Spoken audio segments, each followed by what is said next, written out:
Israel फिलिस्तीन संघर्ष क्षेत्र, पहचान और संप्रभुता पर एक लंबे समय से चला आ रहा और जटिल विवाद है। यहाँ कुछ मुख्य विवरण दिए गए हैं। 1. ऐतिहासिक पृष्ठभूमि। ये संघर्ष 19वीं सदी के अंत और 20वीं सदी की शुरुआत में शुरू हुआ, जब यहूदी और अरब राष्ट्रवादी आंदोलन उभरे। द्वितीय विश्व युद्ध और नरसंहार के बाद ये तीव्र हो गया, जिसके परिणामस्वरूप 1948 में इजराइल राज्य की स्थापना हुई। 2. सीमाएं और क्षेत्र। संघर्ष मुख्य रूप से इजराइल, वेस्ट बैंक, गाजा पट्टी और पूर्वी यरूशलेम के क्षेत्रों के आसपास घूमता है।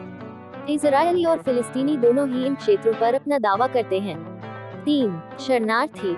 1948 के अरब इजराइल युद्ध के परिणामस्वरूप हजारों फिलिस्तीनी अरबों का विस्थापन हुआ, जिससे लंबे समय से चली आ रही शरणार्थी समस्या पैदा हो गई। कई फिलिस्तीनी अभी भी अपने पैतृक घरों में लौटने का अधिकार चाहते हैं। 4. शांति प्रक्रिया। शांतिपूर्ण समाधान पर बातचीत करने के लिए कई प्रयास किए गए हैं, जिसमें 1990 के दशक में ओस्लो समझौता भी शामिल है, जिसका उद्देश्य इजराइल के साथ एक स्वतंत्र फिलिस्तीनी राज्य के साथ दो राज्य समाधान स्थापित करना था। 5. बसने वाले समुदाय। इजराइल ने वेस्ट बैंक में बस्तियां स्थापित की हैं, जो विवाद का एक प्रमुख मुद्दा है। फिलिस्तीनी और अधिकांश अंतर्राष्ट्रीय समुदाय इन बस्तियों को अंतर्राष्ट्रीय कानून के तहत अवैध मानते हैं।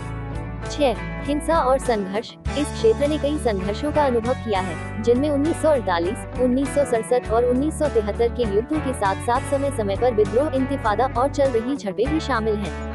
7. अंतर्राष्ट्रीय भागीदारी। संयुक्त राज्य अमेरिका सहित विभिन्न देशों और संगठनों ने शांति वार्ता में मध्यस्थता करने का प्रयास किया है। संयुक्त राष्ट्र ने संघर्ष से संबंधित कई प्रस्ताव पारित किए हैं। 8. हालिया घटनाक्रम। सितंबर 2021 में मेरे अंतिम ज्ञान अद्यतन के अनुसार हिंसा में समय समय पर वृद्धि के साथ संघर्ष अनसुलझा है। स्थिति तब से विकसित हो सकती है। इजराइल फिलिस्तीन संघर्ष गहरे ऐतिहासिक, सांस्कृतिक और धार्मिक आयामों के साथ अत्यधिक संवेदनशील और भावनात्मक रूप से आरोपित है। यह मध्य पूर्व और अंतर्राष्ट्रीय राजनीति में एक महत्वपूर्ण मुद्दा बना हुआ